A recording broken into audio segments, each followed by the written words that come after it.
So I thought this video might be helpful for people trying to decide on what network cards they want for their Poweredge R720, R730, SC8000, and the Rack 7910. That's what these are compatible with, I believe.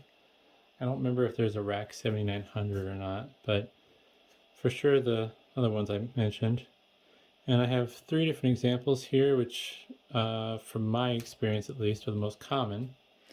So this one here is the Dell R1XFC, which is the quad port Intel i350 gigabit network card. This one here is the Dell 99 GTM, and this is the Intel X520 and i350 quad port card, 2 ports gigabit, or I'm sorry, 2 ports 10 gigabit and 2 ports gigabit. And this one here is the Dell C63DV, and this is the Intel X520 and i350.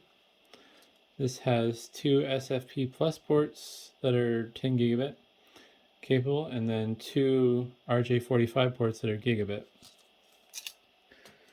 And which card you want kind of depends on what you're doing.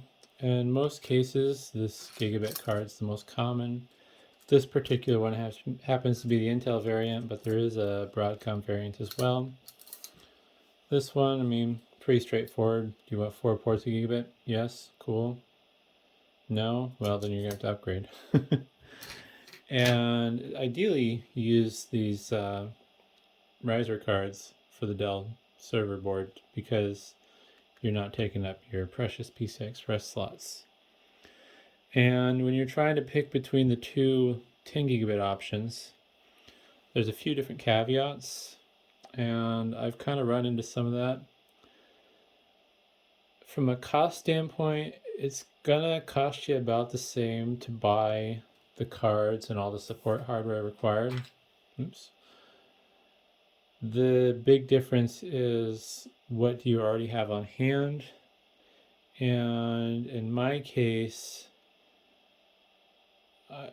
I'm running commercial switches, so I'm not fortunate enough to have 10 gigabit RJ45 ports. I just have 10 gigabit SFP plus ports. So I'm at a bit of a disadvantage. What I really wanted to use was the X520 version with the SFP plus.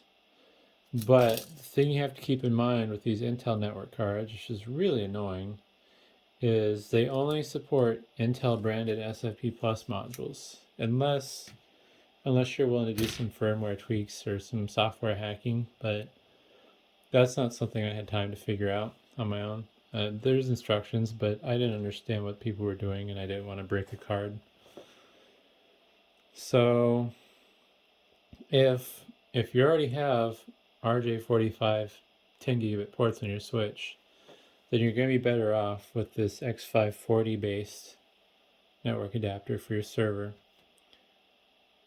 But if you have compatible Intel modules on hand, you might not actually be that bad off getting the X520 based one. So that's the biggest problem. Granted, there's other factors. Maybe for some strange reason, your server is not in the same part of your facility as your main networking switches. So, it might be to your advantage to run the X520 so you can get a longer run than what would be supported by, I don't even know what we're up to now. I think we're up to Cat 8.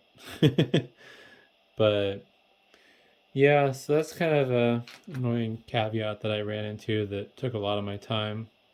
I really wanted to use these originally because I already had all the modules and fiber optic cable and stuff. Not to say I don't have RJ45, Ethernet cables, but I wanted to use this because I already had the modules. But I did get lucky and I stumbled across a pair of these that were in the Poweredge SC8000 storage controllers. Seems like that's the most common networking option. And luckily, both of these X520 and X540 network cards support the same networking protocols. So if you want to do fiber channel over Ethernet, iSCSI, or NFS, then that's not going to be a problem with these. I don't know with the gigabit cards if they have support for that or not, since not really something I'm personally concerned about. But yeah, definitely something to keep in mind. Depending on what your 10 gigabit capable switches have on that end, will kind of determine which card you want. Because it's actually cheaper to go this route if you already have a 10 gigabit switch with RJ45 ports. But otherwise, once you factor in the costs of SFP plus modules and fiber optic cables and stuff, if you're going to have to run an SFP plus module on your switch, either way, you're going to be about the same. It's about $50 for an SFP plus to RJ45 modules from what I've seen. There might be cheaper ones, but the modules for fiber optic, those are usually like $10 a piece, and then you throw another,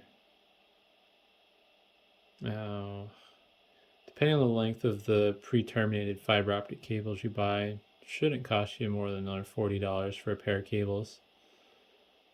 But hopefully that's helpful. I know I really stumbled when I wanted to upgrade to this card, and I didn't understand that Intel requires that you use their SFP plus modules.